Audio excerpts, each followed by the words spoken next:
नमस्कार मित्रांनो.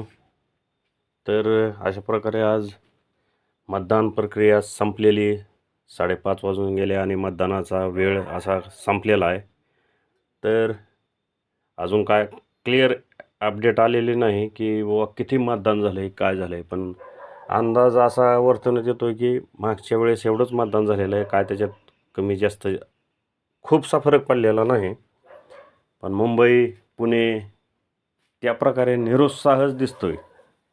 कारण मुंबईसारख्या शहरात, पुण्यासारख्या शहरात लोक सुट्टे दिली सरकारनं तरी त्याचा वेळ मतदानाला न घालविता कुठंतरी फिरायला जाणे, ती अशाच गोष्टी दिसल्यात.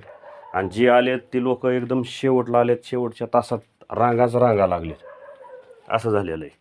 म्हणजे जोपर्यंत नाहीत तोवरचं नाहीत आणि शेवटला आले की एकदम सगळे येऊन मग टाईम संपतो. मग बऱ्याच जणाला माघारी जायचं. आज बराच दिवसभर गोंधळ झालेला आहे की काय, कुठं शाई पुसली, दिवसभर गोंधळ आहे, शाई पुसती लवकरच, कुठं दुबार मतदान केलं, कुठं EVM एका जागेवर फोडलं, मग कुठं पैसे वाटताना बघायला, कुठं काय, असं करीत करीत सगळ्या गोष्टी होत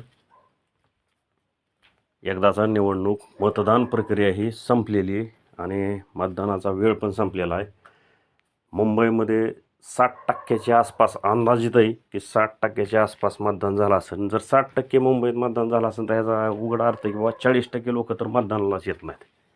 आणि असंच होतं जास्त करून शहरात की बाबा 60% जर मतदानात, आता 60% जरी जे ठाकरे बंधू असतील किंवा भारतीय जनता पार्टी असेल, ज्या बाजूला 30%च्या आसपास मतदान पडेल, ह्या पडलेल्यातले झालं संपलं, त्याचं महानगरपालिका त्याच्याकडे येणार. म्हणजे जे 30%च्या ह्याच्यावरच मुंबई ताब्यात येणार, मुंबई महानगरपालिका. आणि असंच पुण्यात तर त्याच्यापेक्षा कमी झालेलं आहे वाटतं, असं अंदाज आहे. कारण निरुत्साह दिसलेला आहे पुण्यात पण, पुणे पिंपरी चिंचवड. आणि असंच कमी अधिक प्रमाणात प्रत्येक महानगरपालिकेत मतदान झालेलं आहे. महानगरपालिकेत शहरातले लोक हुशार असतात असं म्हणतात, पण शहरातले लोक हुशार असतात, पण ती हुशारी ती मतदानाच्या वेळेस दाखवत नाहीत. आणि त्यांचंही काही प्रमाणात चूक नाही. जर जे निवडून येणारे लोक आहेत ते काय करणारच नसतील, त्यांचा जर अनुभव तसा असेल की बाबा त्याच्यात मतदान केलं काय, नाही केलं काय, त्याच्यात काय असा फरकच दिसत नसेल, तर लोक हे त्या गोष्टीपासून लांब जातात. आणि तेच दिसलेलं आहे आत्ता की मतदानापासून एवढी उत्साह शेवटच्या 4-5 दिवसात तरी मुंबईमध्ये, पुण्यात मतदान असल्यासारखं वाटलं, नाहीतर मागं तर मतदान असल्यासारखं वाटतही नव्हतं. आणि काय का असताना पण मतदान प्रक्रिया ही आज संपलेली. उद्या सकाळपासून 10-9 वाजल्यापासून चालूच होईल मतमोजणी. मग ते उद्या 5 वाजेपर्यंत जिकडं तिकडं सगळं कोण जिंकला कोण हरलं.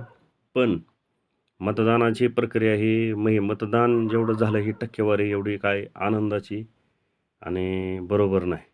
कारण मतदान फक्त 30% लोकांकडंच महानगरपालिका जाते, 30% लोकांकडंच, म्हणजे 30%च्या मतदानावरचा जो विजय असतो त्याच्याकडं महानगरपालिका जाते, त्याच्याकडंच ग्रामपंचायत जाते, त्याच्याकडे जिल्हा परिषद जाते, त्याच्याकडं राष्ट्र जातं, महाराष्ट्र जातं आणि त्याच्याकडे देश जाते.